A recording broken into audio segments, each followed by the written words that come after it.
Muy buenas noches a todos los seguidores de este portal. Hoy tengo la suerte de conversar con Álvaro Tort Velasco, hijo del cusqueño por adopción Luis Enrique Tort Romero, quien todos ustedes recordarán por la prolífica labor de recuperación y de difusión que hizo sobre la historia del Cusco, sobre el patrimonio del Cusco y sobre la historia novelada del Cusco. Álvaro, muy buenas noches y gracias por aceptar esta invitación. Buenas noches, Patricia. Es un gusto estar acá contigo, justo en este día, ¿no? Que coincide con los 9 años ya de la partida de mi padre. Y un placer estar acá hablando de su obra. Sí, realmente es un torbellino, ¿no? Realmente uno no sabe por dónde abarcar a Luis Enrique Tort. Su, su estadía en el Cusco, su más larga estadía, cuando fue este, profesor de la recién creada Escuela de Restauración en el Cusco, le da pues a él la posibilidad de caminar libre por la Mm, ciudad y con los ojos ya entrenados de este joven, este, no sé, tu padre pues tenía una, 37. y una capacidad de absorber conocimientos, era una esponja. Era increíblemente culto y, y sus paseos por el Cusco tuvieron una fructífera secuela porque los convertía en artículos periodísticos que publicaba en el diario La Prensa, ¿no? Correcto. ¿No? La prensa era así, si no me equivoco. Y eso fue ocasión de juntarlos en un libro que fue uno de los primeros que publica desde el contexto como, como si fueran crónicas de viaje, pero más que crónicas de viaje, son como reportes de un conocedor porque cita no solo sus emociones, sino también cita autores, cita cronistas, cita, este, describe celajes, paisajes y además te muestra, eh, te descubre el edificio o la calle que está caminando, ¿no? Sí. En efecto, él a partir de ese trabajo de restauración que hizo durante varios meses, allá pues a finales de los años 70, él aprovechaba pues esos tiempos libres que tenía para recorrer la ciudad. Ya te imaginas, bueno, tú lo has vivido, ¿no? Finales de los 70, no muchos turistas, aún se mantenían muchas cosas que ahora pues ya en la modernidad de alguna manera, ¿no? Ya no están, ¿no? Y en ese Cusco, más o menos, digamos, virgen, ¿no? De los cambios que han habido en los últimos años. Fue magnífico seguramente para él eh, revelar, ¿no? Esa es la palabra que le gusta a él, ¿no? Revelar a través de sus estudios de historia y de antropología y de historia del arte sobre todo, ¿no? Revelar ciertas historias e interpretaciones de manifestaciones artísticas maravillosas que tiene la ciudad, como por ejemplo el púlpito de San Blas, ¿no? Que tiene una historia fantástica detrás de su elaboración, ¿no?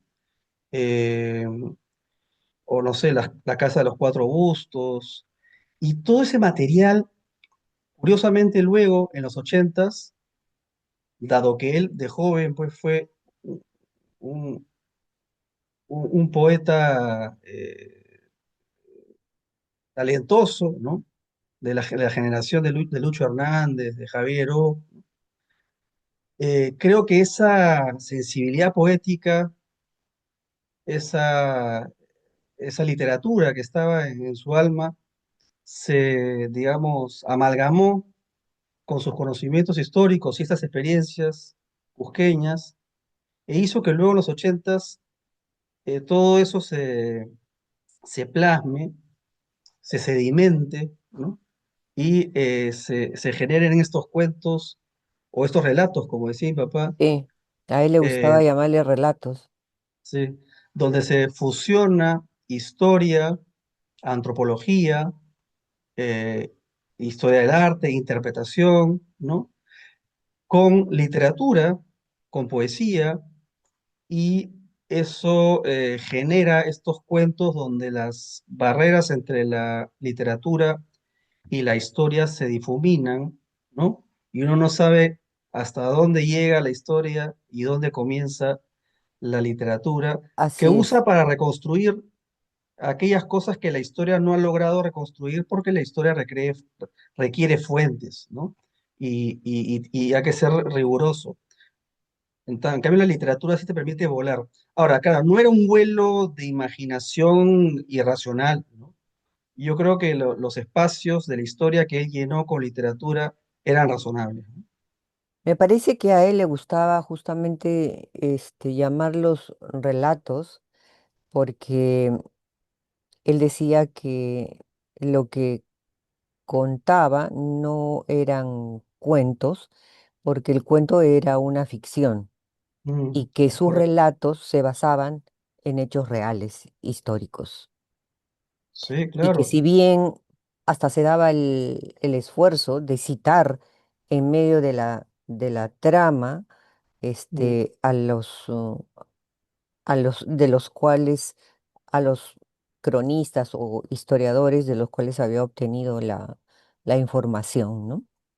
Y entreteje al autor de la crónica con la vida, porque en realidad, si te das cuenta, en sus relatos, el personaje no es un ser como tú o como yo, son más bien como voces, como espíritus, como no los hace corpóreos, los hace decir cosas permanentemente, les hace hablar más que actuar, ¿no? Entonces no se da, es bien curioso porque su manera de narrar no responde a la típica novela, ¿no? Sino realmente hace que en Sol de Soles, cuando está hablando este hombre que es un sabio y que le dice a la gente, bueno, pero ¿dónde está el... Tú dices que el rey está acá, porque habla todavía de emperadores y reyes, ¿no? No usa la terminología que ahora se acostumbra. Y realmente uno se sorprende cuánto tiempo le habrá llevado generar eso, ese tipo de literatura en el que muchos autores lo dicen ser un pionero, aunque tardíamente, en la novela literaria, ¿no? Bueno, Histórica, sí, la novela bueno, histórica, mejor dicho. sí. Bueno, hay que diferenciar, yo diría que tres etapas, ¿no?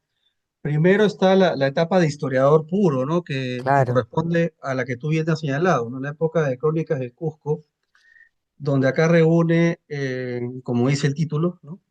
A modo de crónicas, descripciones de historiador, sobre todo historiador del arte, de monumentos históricos y artísticos del Cusco, pero es totalmente historia, ¿no? Luego, en los 80 se empieza la vena artística, propiamente literaria, con sus cuentos, ¿no? Pero tú habías iniciado primero con la poesía, que es previa incluso Ah, sí, es cierto, a cierto la eso. de historiador, ¿no? Sí, sí, sí, claro, de muchacho, ¿no? Entre 17 y 20, en la época de letras, ¿no? De la católica, junto con poetas, pues, que hoy por hoy ya son icónicos, ¿no? Como Lucho Hernández y Javier Heró, eh, publicaron, ¿no? Bajo la imprenta de Sologuren, que le llamaban los cuadernos de Lontanar, ¿no? Unos cuadernitos donde estos muchachos muy talentosos publicaban sus poemarios, ¿no? Sí, yo diría que esa fue la primera etapa y padre, yo creo que él de joven se sentía poeta, era un poeta, pero luego al decidir, ¿no? Digamos, qué carrera, eh, eh, digamos, continuar, ¿no? En la universidad, se decanta por antropología, ¿no? Entonces, eso lo lleva a la historia, ¿no? Y luego él se convierte en historiador. Y como historiador publicó pues como 30 libros, ¿no? La mayoría de ellos de historia del arte. Libros como el que te acabo de mostrar, eh, libros de pintores como Chávez, como Teodoro Núñez Ureta, ¿no? O libros dedicados a las iglesias del Colca. Descubrió muchas cosas Sí, descubrió ahí, para, dio a conocer las iglesias que eran prácticamente desconocidas en esa época, ¿no? Incluso descubrió pinturas, ¿no? Que no se sí, sabían de quiénes eran, ¿no? Como pinturas de Alessio o Medoro, ¿no? Unos pintores, unos maestros de la pintura iniciadores en la pintura italianos, ¿no? colonial en el Claro, que Perú, fueron ¿no? los grandes maestros de la pintura colonial, ¿no? Que junto a Bernardo Vitti, por ejemplo, ¿no? Fueron los que les enseñaron, pues, a los que luego vinieron, ¿no?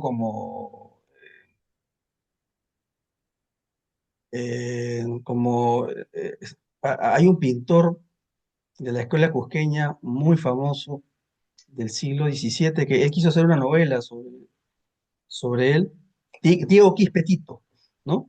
Claro. Diego Quispetito, el gran pintor de la escuela cusqueña, pues él se nutrió de estos italianos y mi padre descubrió algunas pinturas que no se sabía de quiénes eran y bueno, él las identificó.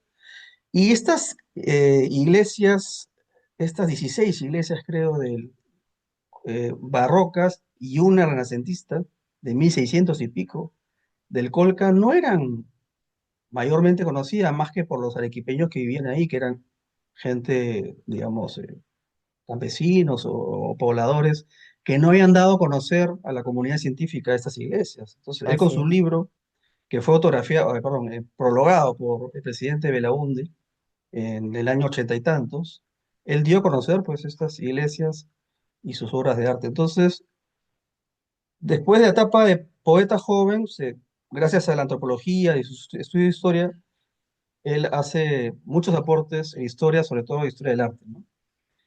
Y luego, yo creo que eso genera una especie de amalgama, ¿no? Que él explica muy bien en una entrevista que hizo en la Casa de las Américas, en Madrid, ¿no? Ya, digamos, en sus últimos años, ¿no? Ya con la lucidez pues, que te da la edad, ¿no? Hace una especie de- de análisis de su recorrido intelectual y de una manera muy elocuente dice lo que te estoy diciendo, ¿no? De que él cree que el poeta joven y el historiador, digamos, de carrera, hacen una especie de alquimia, ¿no? Y, y eso en sus cuarentas hace de que de una manera natural, como decía Borges, ¿no? Que decía que los cuentos le venían como sueños, ¿no? Y él era un Creo que gran a él también, admirador de Borges, ¿no? sí, claro. Hay una anécdota, ¿no? Que en esta época, finales de los setentas, cuando él justamente escribió Crónicas del Cusco, él se entera de que Borges está en Cusco y él va a Cusco y le regala un ejemplar de Crónicas del Cusco. Él ya estaba ciego, ¿no? Y tenía pues a María Kodama, ¿no? Como pareja, pero también como a persona que le ayudaba, ¿no? Y, y ella le dice, ¿no? Que, bueno, está acá el señor Thor, que es historiador y tiene un libro. Mi papá se presenta, le dice maestro, ese libro, ¿no? Un pequeño homenaje por las horas magníficas de lectura, ¿no? Que he tenido de sus obras. Y ahí se ponen a conversar, pero Borges tenía que irse al aeropuerto y Kodama le decía, tenemos que irnos. Pero, ¿qué pasó? Se menciona, Borges menciona a su antepasado, un conquistador, Cabrera, ¿no? Eh, y mi papá le dice que la casa de los Cabrera estaba donde ahora la Nazarena, ¿no? donde Que era ahora mi creo que colegio. sí, que es La ahora María Auxiliadora fue después lo y que ahora es es un museo, ¿no? El sí, el museo arco, ese, ¿no? Y creo que es de un banco, o era de el Banco banco, Continental. Antes y era ahora Banco Los Andes. es un museo que está por la frente del monasterio, ¿no? ¿Cómo se llama este museo? Del Museo Larco. Ah, se llama Museo Larco. Ah, pensé que... Son piezas del Museo Larco que están ahí. Ah, sí, ahí en las Nazarenas, allá. Sí. Bueno, ese museo, bueno, era el Palacio de los Cabrera, y antes tenía ¿cómo se llama? Un, ¿cómo?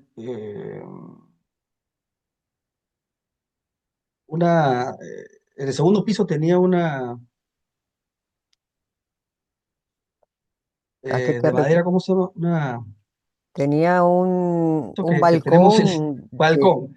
Tenía un balcón grande que te permitía tocar el escudo de los Cabrera, ¿no? Entonces, mi papá lo lleva a Borges y, bueno, tocan la puerta, ¿no? Y todo eso lo describe en un artículo que estaba en la prensa en el 79, y te lo puedo mandar, lo tengo sí, por me ahí. encantaría. Y papá, bueno, todo ese momento lo convierte en poesía, ¿no? Dice de que después de 200 años, ¿no? Venía pues un Cabrera, ¿no? A tocar la puerta y salió una monja, porque esa época, como tú bien dices, era Era el un colegio. colegio de monjas, ¿no?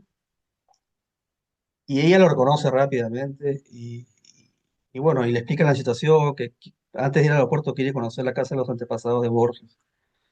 Y como te digo, en el segundo piso hay un balcón, un balcón bastante grande. Creo que yo también llegué a estar ahí, no, no sé si tú lo recuerdas. Bueno, yo Sí, ¿no? Había recuerdo un todo balcón. el colegio, habían varios balcones y había un Y ahora no están, balcón. ¿no?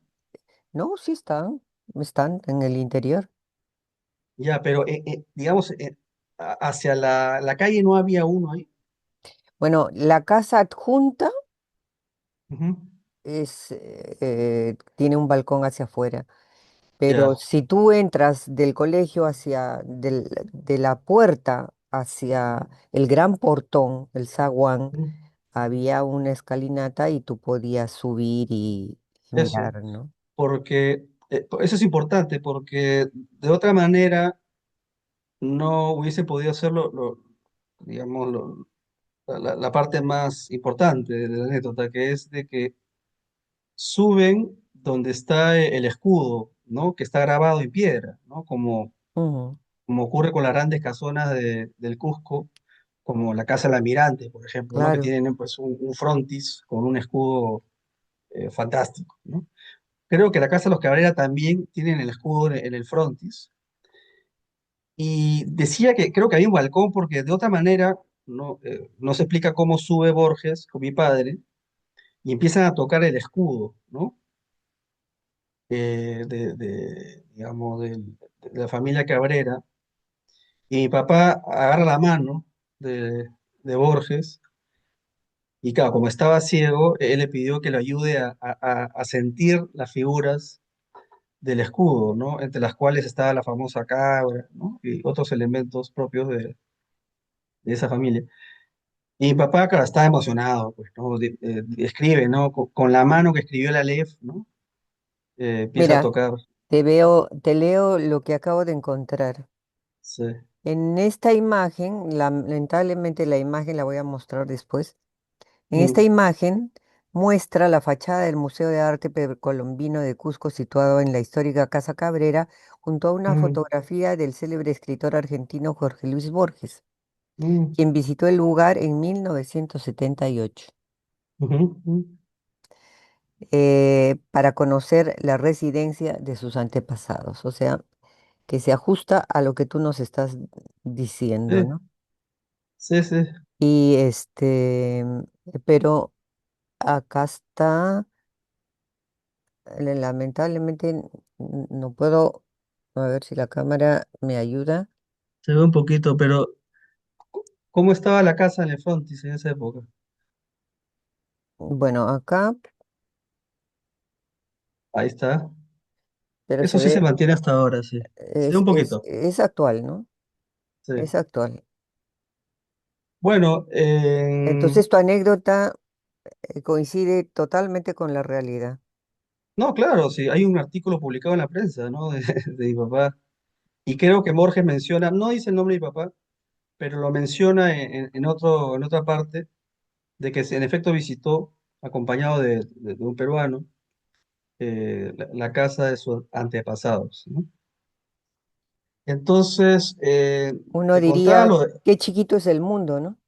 sí, pero te contaba lo de Borges a propósito De que le llevó tu de lo de los libro. cuentos. Claro, entonces, él, él, a finales de los 70 ocurre todo esto de Crónicas del Cusco, ¿no? Su obra histórica, ¿no?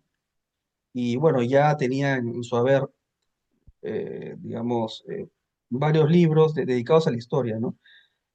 Pero como te digo, ¿no? Y como mi papá mismo lo dice en una entrevista, creo que ese poeta joven, ¿no?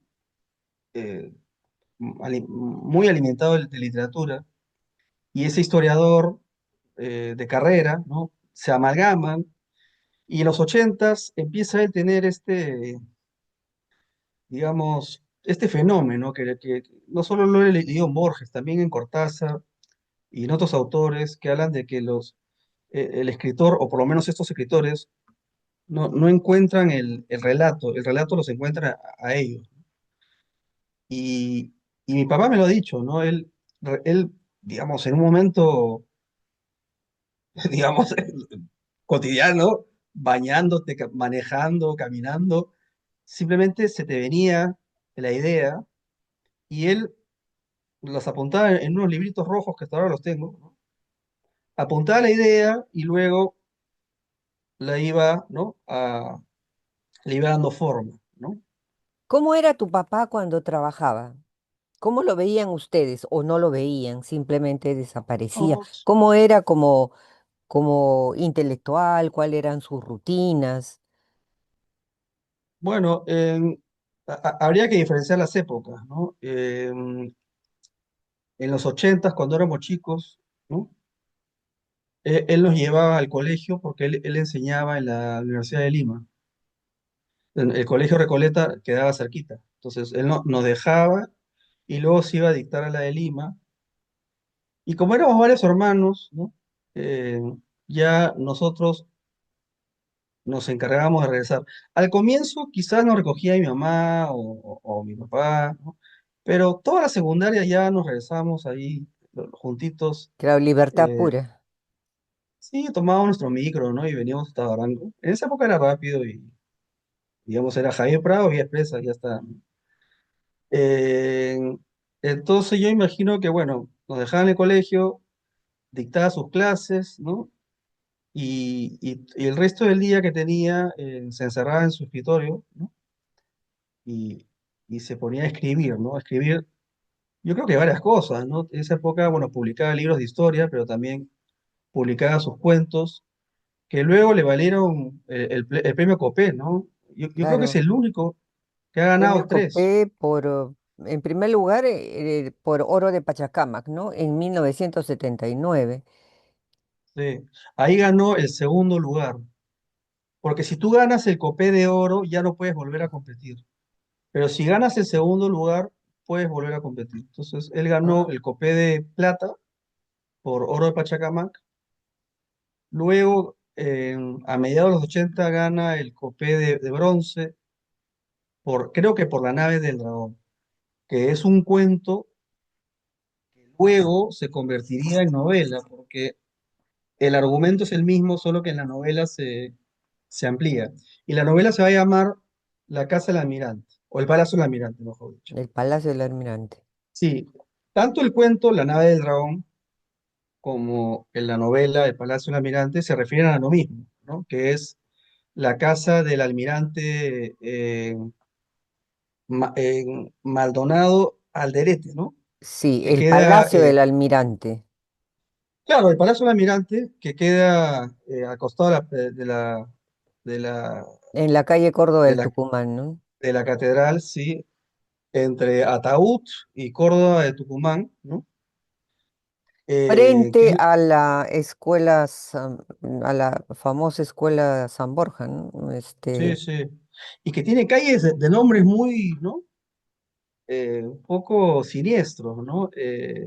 Sí, toda esa zona es bien Ataúd, la otra se llama purgatorio. Purgatorio, Sí, y eso lo dice mi papá en este cuento y en esta novela sobre lo misterioso que era este almirante Maldonado, ¿no? Alderete, que, que ni siquiera se sabe, no hay un registro de cómo llegó al Perú, se volvió muy rico, creo que llegó a ser alcalde de Perú, pero de Cusco, de Cusco. y, y nada, y hay un registro de una acusación que le hace los jesuitas, creo que lo acusan de juego, ¿no? De juego y apuesta, pero mi papá dice que en realidad esas encerronas que hacía en su casa podían deberse a otro tipo de prácticas, ¿no? Y que quizás él era miembro digamos, de una especie de secta o Bueno, todo el lo... Cusco era, pues, bueno, todo un refugio de conversos, ¿no? Sí, De también hay mucho de conversos eso. y Rosacruces. Eso. En Cusco tienes muchos sietes, siete sietes.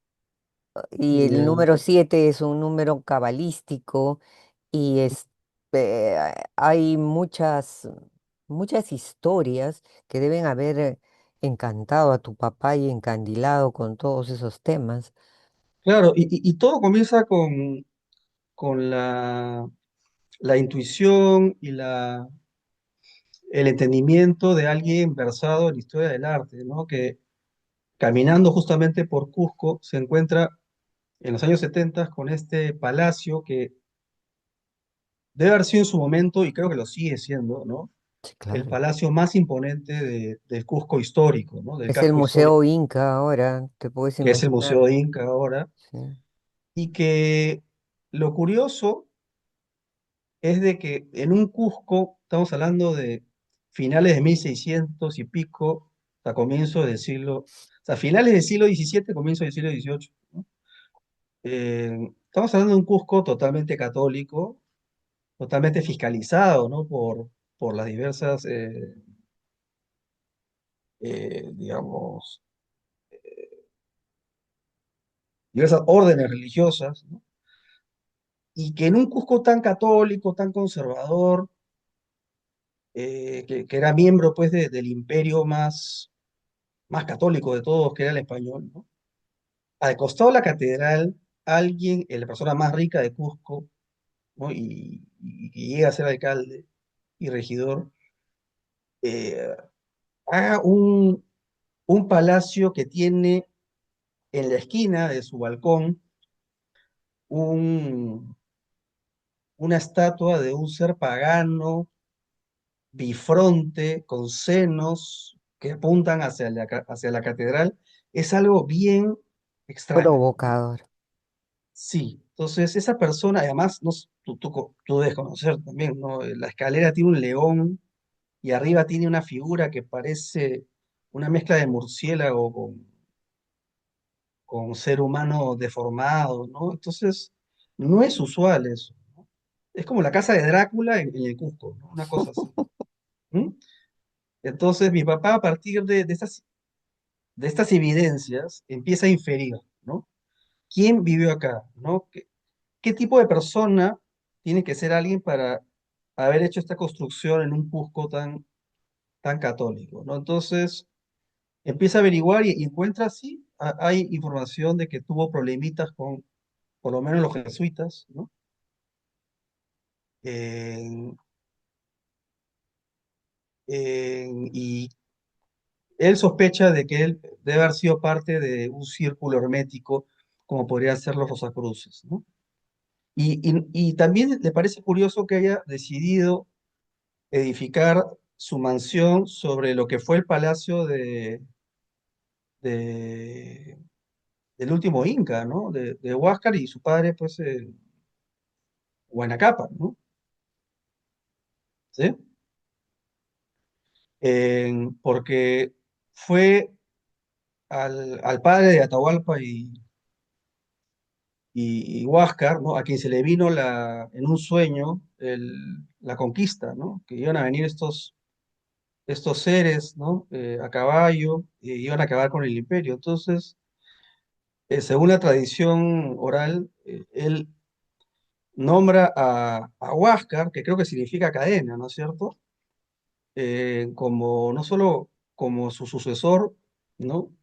Sino también como el que va a recibir el conocimiento secreto de, de los incas, porque, ah, eh, porque al padre de Huáscar, ¿no? Él sabía de que el imperio iba a llegar a su fin, ¿no? Entonces, todo el conocimiento secreto del imperio tenía que recaer en Huáscar y en una serie digamos, de sacerdotes o receptores de este conocimiento. Entonces, en ese cuento, mi papá considera de que este personaje traía de Europa algo más que dinero, ¿no? Traía, digamos, una serie de conocimientos herméticos digamos, que apreciaban, ¿no? Esta cultura incaica, que adoraban al sol y que eran una especie de cultura que había dominado cosas que eran realmente excepcionales, ¿no? Basta ver con Sacsayhuamán o Machu Picchu para entenderlo, ¿no?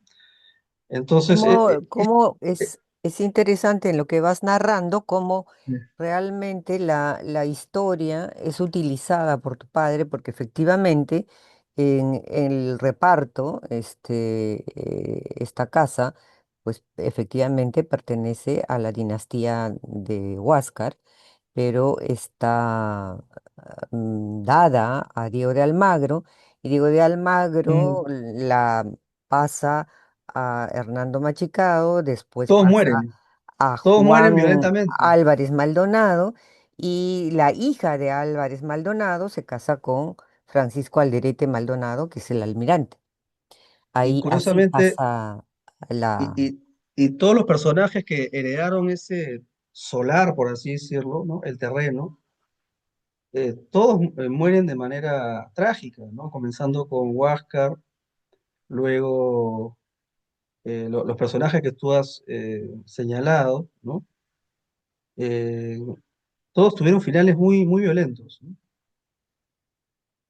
Y además, bueno, y para remate, todas las calles que rodean a este palacio son de nombres muy misteriosos, ¿no? Y en esa Efectivamente. época había mucho temor, ¿no? La gente le tenía una especie de temor reverencial, ¿no? Al almirante, que creían de que algo adentro No andaba no bien, estaba bien. no andaba bien. Pero digamos que siguiendo con la obra de tu padre, que es tan prolífica, el Palacio del Almirante es del 2007 si no me equivoco, La novela, sí. la novela, pero tiene un libro de relatos que es muy interesante, que es Espejo de Constelaciones, que reúne varios relatos, entre ellos uno que gana el premio Copé también, que es el que hace una curiosa eh, relación, una coincidencia de que el Quijote fue escrito en Huamanga. Sí, bueno, no es que fue escrito, sino que Que eh, alguien le cuenta, ¿no? sí, bueno, el mismo Cervantes señala de que el Quijote es una historia que él recibe, ¿no? Del mundo árabe, ¿no? Del mundo musulmán. Del mundo musulmán, ¿no? Eh, y bueno, eso es sabido, ¿no? Lo que dice este relato es de que en esta iglesia de Huamanga, de Ayacucho, encontró, como él era jefe del Archivo de la Nación, ¿no? Y tenía ciertos cargos que le permitían digamos, buscar en ciertos lugares especiales y encontrar, ¿no? Documentos antiguos, ¿no? Y que habían sido pasado por alto para muchos investigadores y funcionarios. Y este documento era una confesión anotada por un cura para que sea revelada siglos después, ¿no? La idea era de que este Cide Hamete Benengeli, ¿no? El coautor del Quijote, viene a América, se hace converso, ¿no? Y le confiesa a un sacerdote que él es el autor del Quijote, de que le dio la idea al Manco de Lepanto, ¿no? Creo que cuando estaban en la cárcel, ¿no? Él Allá le en... entregó el manuscrito, ¿no? Bueno, ya ese detalle no lo recuerdo, pero que le da la idea o le cuenta en estas circunstancias que vivieron ambos, ¿no? Le cuenta la historia de Quijote, claro, pero desde el punto de vista islámico, ¿no? Y lo que hace Cervantes es transformarlo y convertirlo en lo que todos hoy conocemos. Entonces, esta confesión le pide que el sacerdote la mantenga oculta hasta que en su momento sea revelada, ¿no? Siglos después, ¿no? Ahora, esto generó confusión porque algunos eh, estudiosos, académicos, egipcios, pero al mismo tiempo musulmanes, ¿no? Vinieron a Perú, hicieron un congreso, ¿no? Diciendo que ya se encontró la prueba de que el Quijote, ¿no? Realmente es de origen musulmán, ¿no? Y mi papá les decía, oye, pero eso es un cuento, ¿no? Bueno, eso es un relato, ¿no? Aunque en este caso creo que sí es un cuento. Eh, es literatura, no es una tesis histórica. Ese relato ganó el Copé, sí, ese sí ganó el Copé de oro, con lo cual mi papá ya no pudo volver a competir, pero para ese entonces ya había ganado los tres, ¿no? El de Cobre, plata con Oro de Pachacamac, el de bronce con la nave de bronce. dragón y el de oro con Cide Hamete Benengeli, coautor del Quijote, con lo cual hasta hace unos años, ¿no?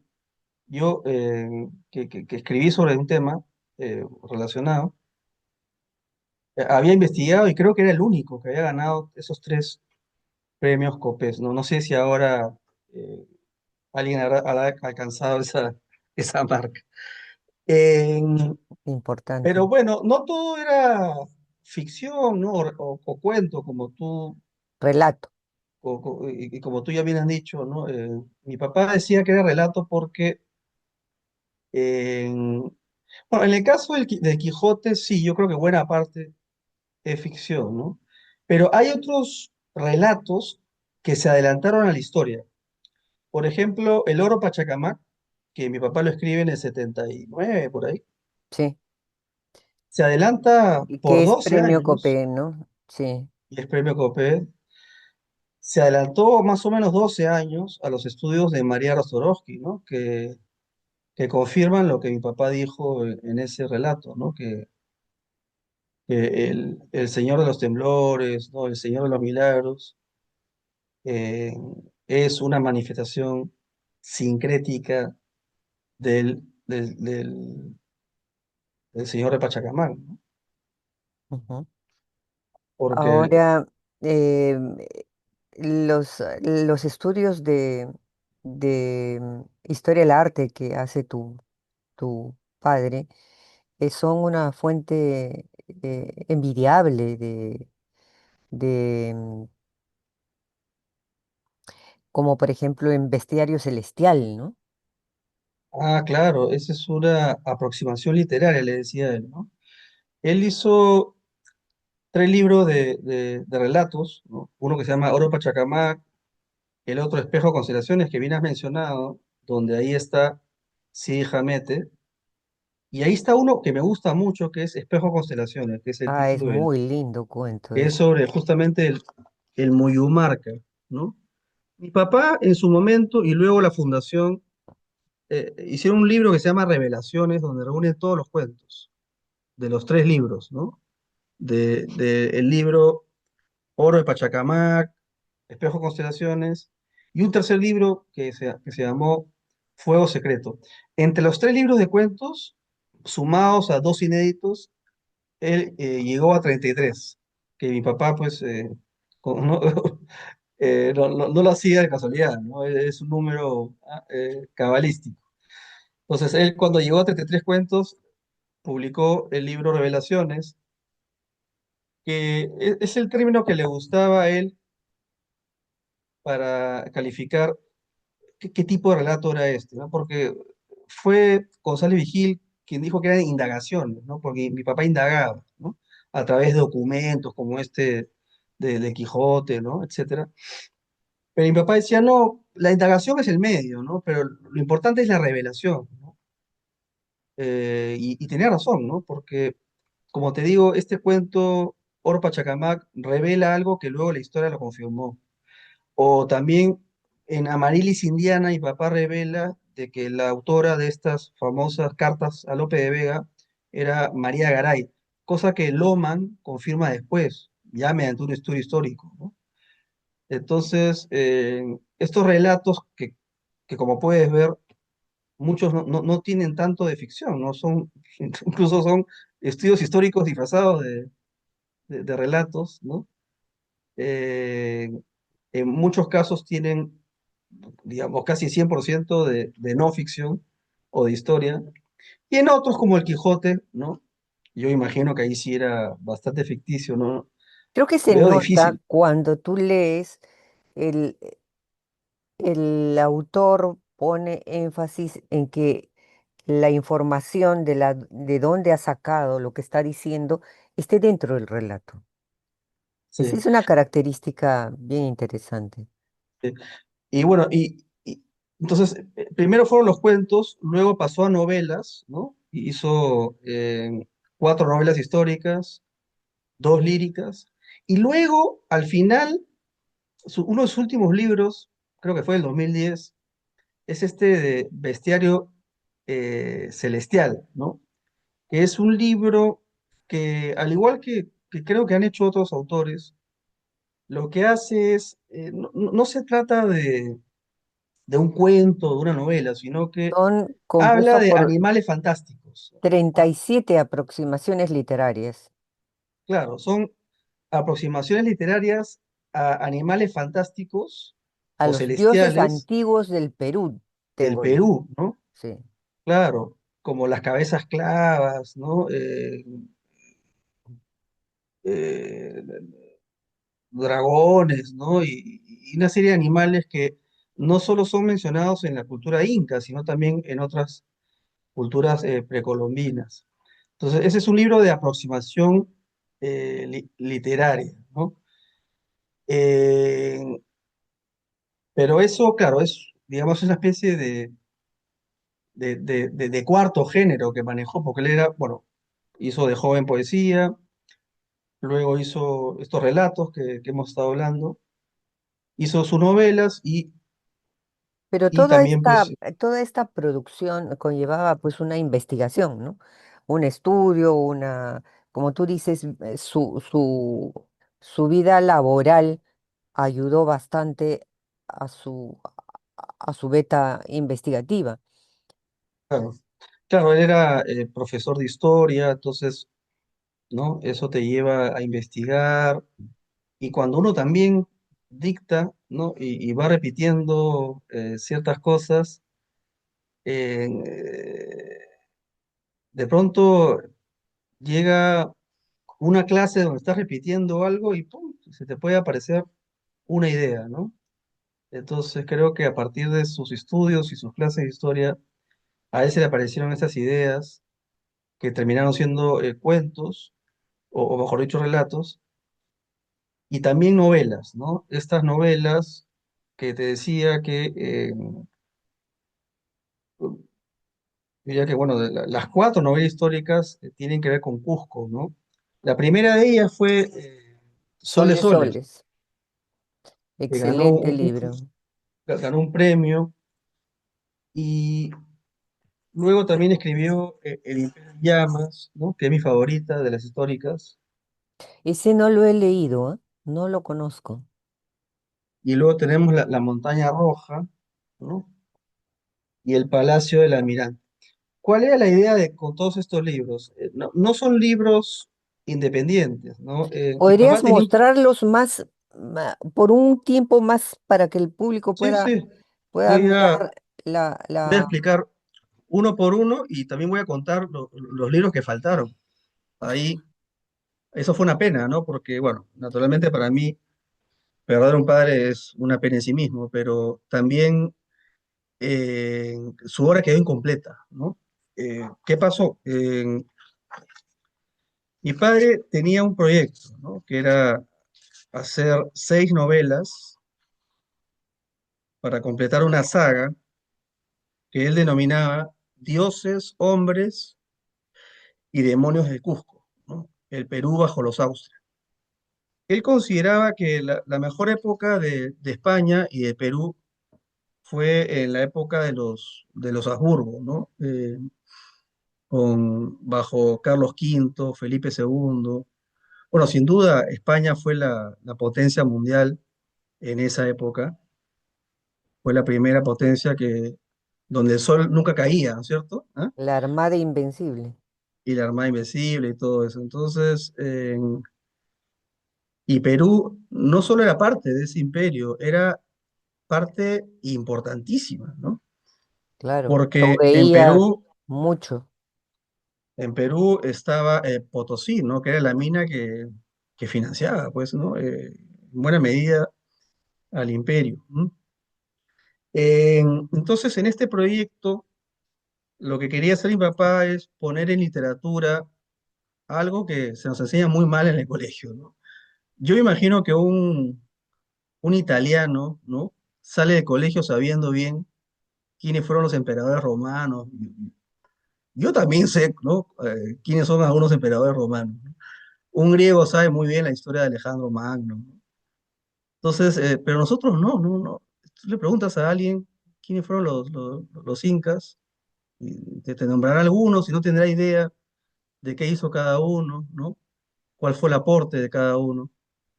Eh, y tampoco tienen mucha idea de cómo fue este mestizaje, ¿no? Entre españoles y peruanos, ¿no? O digamos, esta amalgama entre el imperio español y el imperio inca, ¿no? Entonces, su ambición era hacer 6 novelas que vayan desde la conquista hasta la parte final del Perú bajo los Austrias, que fue la época digamos, de la eclosión del arte de la escuela cusqueña, ¿no? Entonces, él logró escribir 4 de estas 6 novelas, ¿no?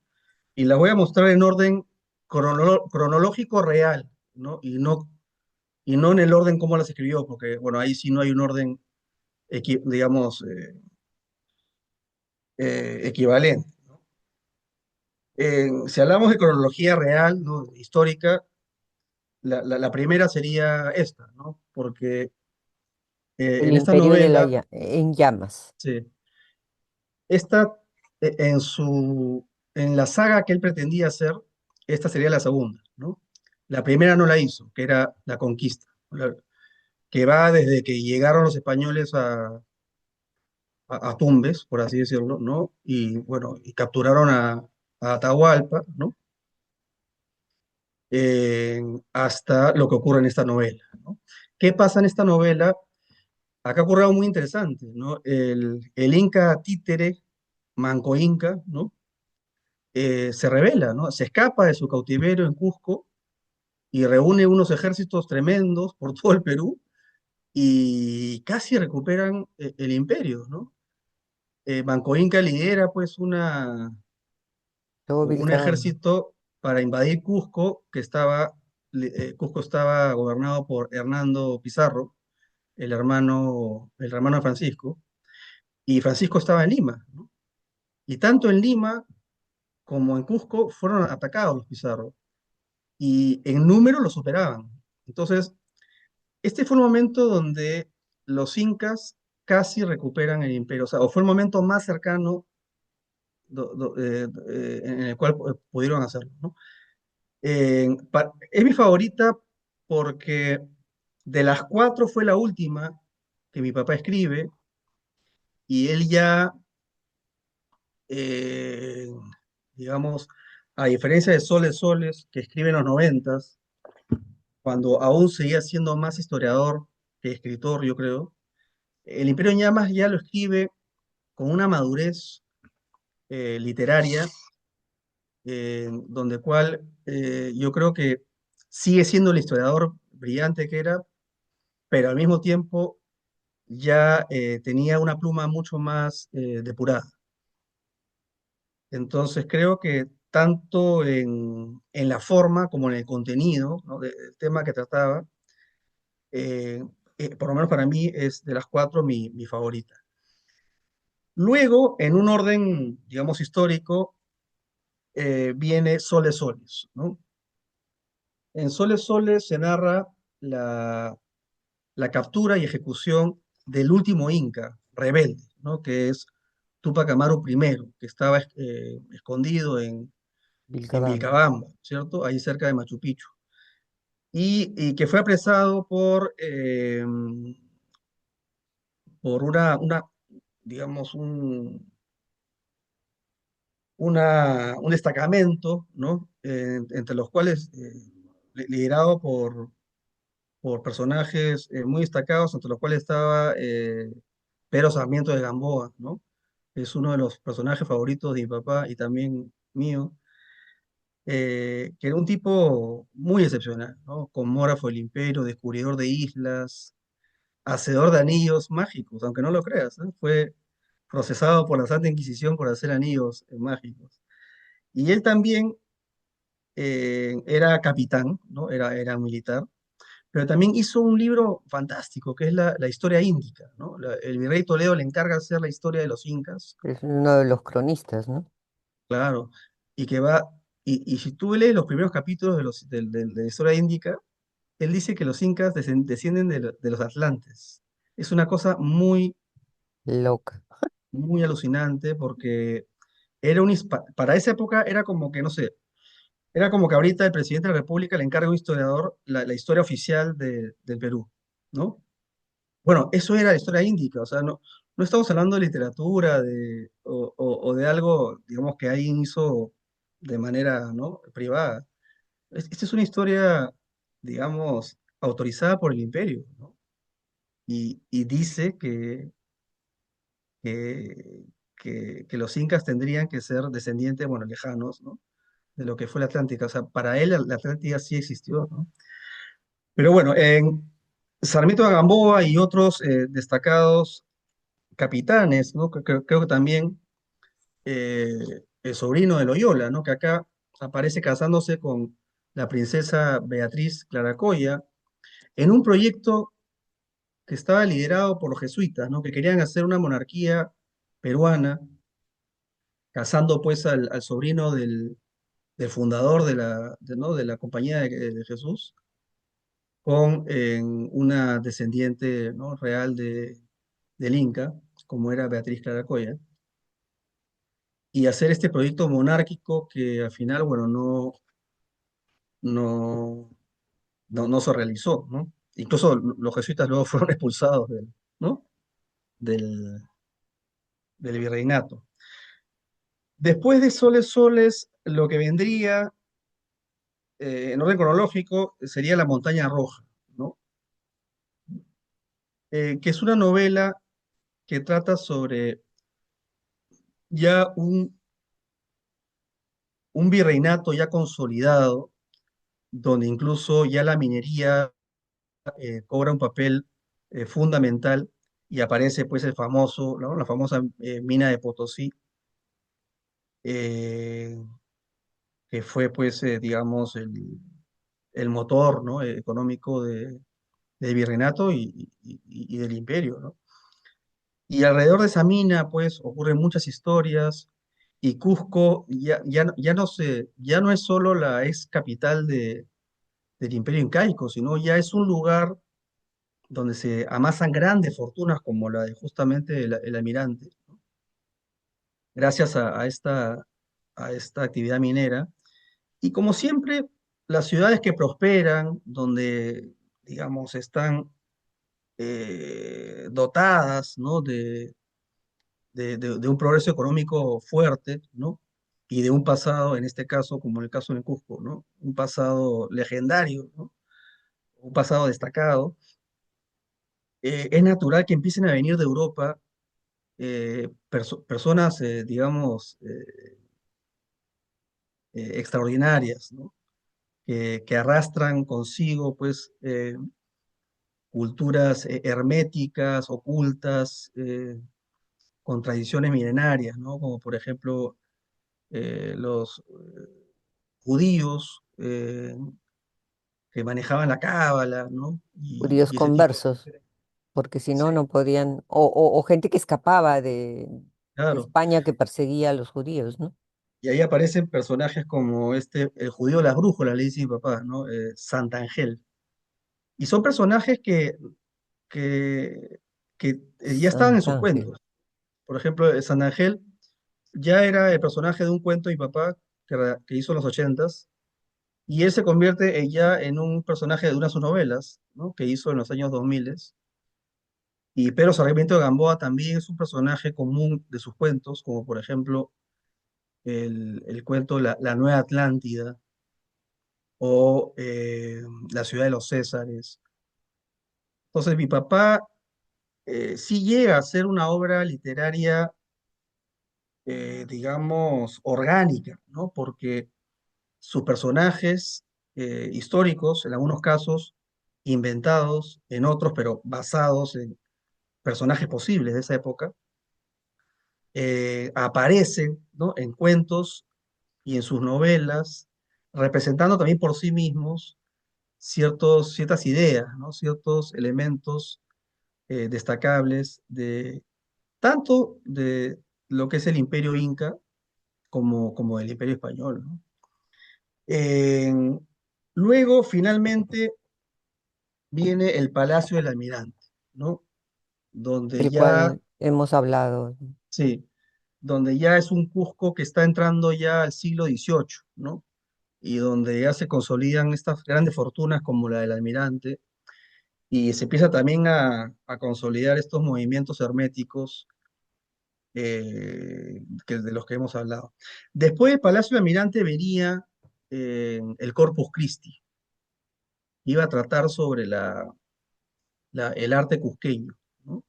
Y el personaje principal no iba a ser un almirante, un conquistador, un inca, sino iba a ser un artista, ¿no? Un pintor. Ah, Entonces, eso me da pena porque, digamos, las dos novelas, ¿no? De los extremos, mi papá no pudo llegar no le a, alcanzó, no le no la alcanzó. alcanzó. Una está pues en un 10%, ¿no? Y la otra solo hay apuntes, ¿no? Eh, pero bueno, como puedes ver, era un proyecto orgánico, abarcador de una época maravillosa del Perú, eh, sin duda violenta, ¿no? Pero al mismo tiempo destacada. Lentísimo. Sí. Y violentísima, Eh, pero también de un, digamos, de una riqueza, mm, de un humanismo, de una visión por parte de tu padre, este, sumamente curiosa, ¿no? Porque él ve el aspecto histórico, pero también ve el aspecto desde una visión renacentista. Es decir, ve al ser humano, ve al nuevo hombre, ve a la amalgama y eso se transmuta en toda su obra, ¿no? O sea, no compagina su ser mestizo, básicamente, o sea, escribe un mestizo, no escribe un limeño, no escribe un cusqueño, escribe un mestizo y eso me parece, su identidad se refleja en su obra, en su manera de ver las cosas, ¿no? Él admira tanto lo hispano como lo inca, como lo ancestral, se reconoce increíblemente en cada una de sus visiones, de sus puestas en escena. Y creo que la difusión de sus obras es sumamente importante, ¿no? Creo que hay que hacer que se lea más, que se discuta más al respecto. Pero tu padre también tuvo una etapa pública, política, quizás poco menos mm, en tiempo que el, pero participó de la última y nueva constitución del 93. claro, él fue el responsable de que en la Constitución del 93 se establezca bueno, aparte de que Lima es capital, ¿no? Cusco es la capital histórica, ¿no? Y por eso el alcalde Estrada, recuerdo, ¿no? En Daniel los Estrada. noventas. Yo era chico, pero me acuerdo que le dieron la llave o un reconocimiento Sí, importante. tiene varios reconocimientos en Cusco, eh, y pues el trabajo que hace tu padre en esa instancia es importante porque también es un gestor cultural, ¿no? Es un importante gestor cultural y es un hombre polifacético. em, Políticamente estuvo también en la Municipalidad de Lima, Ujú. Hizo el himno de Lima, hizo el himno de Lima, la letra, ¿no? Claro. la letra, y creo que muy poca gente lo recuerda ahora, y creo que un día como hoy es importante pues mencionar y conversar contigo sobre esta fructífera vida, ¿no? Que rica en desde su juventud hasta su madurez, en una línea permanente, ¿no? Y darte las gracias a ti, Álvaro, por, uno, guardar su legado. Creo que este, esta nueva edición de Crónicas de Cusco, que te agradezco que me hayas hecho llegar, porque realmente yo tenía la Final. primera, y de repente, como suele suceder, se esfumó. Bueno, en esta edición es reciente. La dirección desconcertada de Cultura de Cusco, ¿no? Eh, tuvo a bien llamarnos para plantearnos, ¿no? La posibilidad de Reedición, esta reedición y como ves, quedó pues aún mejor que el original, ¿no? sí, pero el original era más manuable, ¿no? Lo que extraño del original es que la portada era del púlpito de San Blas, ¿no? Sí, Esa portada era linda, sí, pero esta no pero está mal tampoco, no, para nada. no está nada mal. La Y portada de esta es de la iglesia de Andahuaylilla, ¿no? sí, sí, sí. No, está muy bien este libro. Y creo que Los es un dos, me libro gustan los dos. que hay que volver a leer, hay que volver a repasar cada nota y cada letra aquí está una de las fotografías todavía con como le llamaban en Cusco de mi época, con el piel roja de la Plaza de Armas, que un Ujú. día desapareció, no sabemos quién lo mandó sacar. Hay ¿Qué han varias sacado historias. Y este de ya no está. esa estatua de... Y ahora hay alguien encargó, algún alcalde encargó a que se pusiera un nuevo, este, a un personaje que figura como un inca, ¿no?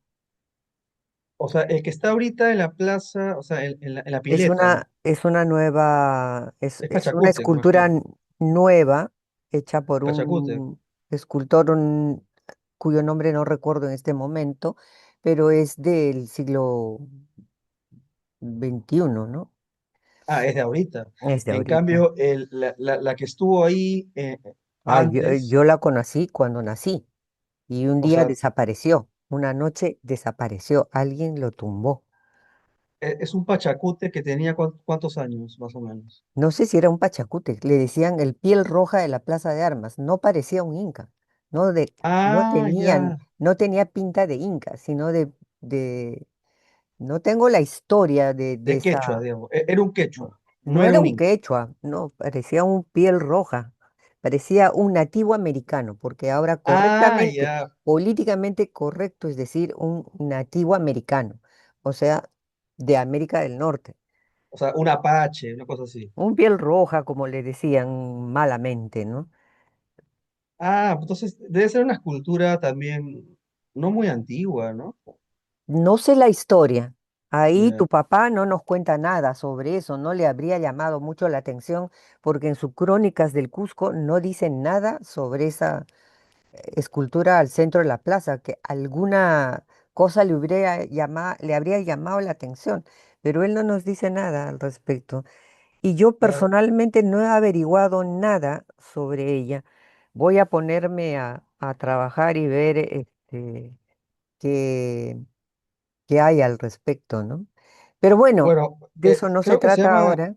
la plaza se llama Huacaipata, El ¿no? Huacaipata, pero él habla del Huacaipata y su historia, ¿no? Pero no habla de lo que hay, De, del de esa entorno que escultura. hay, ni de los bancos, ni nada. Se dedica a describir lo que era y las cosas que había, Ah, ya. pero no nos habla de esa escultura que está en el centro de la plaza. Yo, yo sospecho que incluso la anterior que tú dices que fue sustraída, creo que no es una escultura histórica, digamos, debe haber sido también relativamente nueva. Porque si no la menciona, y yo también, yo recuerdo en imágenes antiguas de Huaycaipata, con la famosa cadena de oro, ¿no? De la leyenda esta de Huáscar, ¿no? Y no había ninguna escultura en medio, ¿no? Además, eso de las esculturas también es algo muy occidental, ¿no? No creo que haya sido una escultura muy antigua. Sí, no, yo me acuerdo de esa escultura y me Mm. acuerdo de su desaparición, ¿no? Qué triste eso, ¿no? Aunque no haya sido muy antigua, pues, Pero menos mal no, que la forma como desapareció sí. es muy triste, eso no debió pasar. Y Pero tú en sabes que fin, en Barranco pasó algo parecido, ¿no? así, Eh, recuerdo haber leído de un libro que mi papá hizo de Barranco, muy bonito, que acá lo tengo. mira tú. Eh, que ahí cuenta, si mal no recuerdo, que la famosa Nereida que está en la Plaza de Armas, ¿no? Esta diosa griega que está pues recogiendo agua, ¿no? Tenía su gemela, ¿no? O otra Nereida del otro lado de la fuente, pero alguien Ujú. se la llevó también. O sea, eran dos. Es increíble, ¿no? Sí, por ejemplo, le decían el Apache de la pileta. ¿Y cuándo se hizo ese Apache? ¿Cuándo se hizo? No tengo la menor idea. ¿Y cuándo se sustrajo? Tampoco me acuerdo mucho, No dice ahí. pero estoy viendo yo en este momento fotos de antes del terremoto y fotos históricas donde pues no se aprecia el, La escultura. sí, em, Debe ser entonces, hay una imagen, este, de la plaza, pero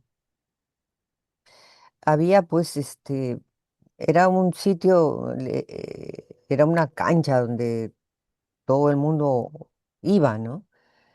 No claro. era, no era una, pero leer Crónicas del Cusco de Luis Enrique Tort es muy importante porque la visión suya es de un historiador, ¿no? De alguien que Eso te sí, va narrando con minuciosidad, con detalle, pero de una manera muy corta, muy precisa, porque están escritas para un periódico. sí, Son textos cortos, sí, cosa que facilita para los lectores de hoy en día que son apurados sí, es verdad. y que facilita la lectura. Pero yo recomiendo porque está al alcance de todos seguramente en las tiendas del Ministerio de Cultura en Cusco, De todas maneras, para eso fue hecho, ¿no? sí Para que puedan, sean pueda ser ¿no? difundido y leído, ¿no? Difundidos, sí. Bueno, Álvaro, creo que hemos cubierto de alguna manera, o sea, conversar sobre tu papá, tendríamos que tener varios días y varias etapas, porque como decimos, su trayectoria, su obra ha sido pues larga. Podríamos hablar de él como profesor, como funcionario público, como Escritor, periodista. regidor, periodista, historiador, en fin, padre. Te pregunté algo, pero en fin, este, sus hijos pues lo idolatran, ¿no? Y eso es muy Mm. importante porque conservan su legado y además veo que no solamente tú conoces su, de su trabajo, sino conoces y has leído cada uno de sus libros. Apenas salían. A mí me encantaba y me encanta, ¿no? La literatura de mi papá. Incluso algunos me los sé muy bien de memoria porque eh, con mi novia hemos hecho unos videos, ¿no? Con inteligencia artificial, eh, digamos, reconstruyendo algunos cuentos que nos han parecido los más destacables, ¿no?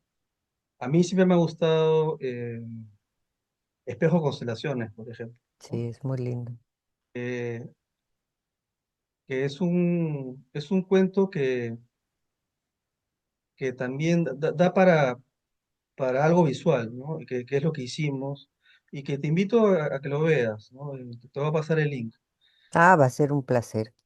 Sí, Bueno, Álvaro, creo que hemos conversado gratamente para mí y espero que para ti también sobre Luis Enrique Tort Romero, escritor que ahora forma parte de la historia del Cusco también, por lo que le damos muchas gracias a todos los cusqueñistas, que no son pocos, y entre ellos tu padre, pues tiene un gran recuerdo y en sus obras está todo eso que él ha amado y admirado, ¿no? Gracias Álvaro por el trabajo de conservar su obra y por difundirla.